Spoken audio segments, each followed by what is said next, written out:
Clarice de Guzman, inalmahan ng mga fans ni Fiang sa pagsabi nitong careless at walang manners umano si Fiang.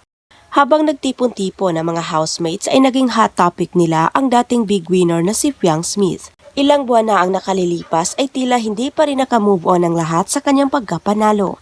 Sinabi kasi ni Clarice na careless umano si Fiang, walang manners at walang pake ngunit naging big winner pa rin dahil minahal ng mga tao ang kanyang pinapakitang ugali sa loob ng bahay ni Kuya.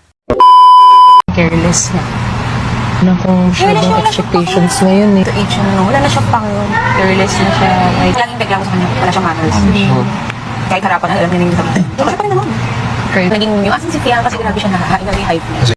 Ngunit hindi ito nagustuhan ng mga netizens dahil tila pambabastos raw ito kay Fiang. At kung maganda man ang intensyon ng pagkakasabi, ay maling salita naman ang kanyang ginamit to describe Fiang.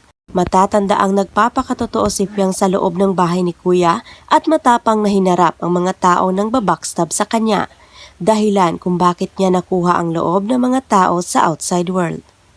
Narito naman ang komento ng mga netizens.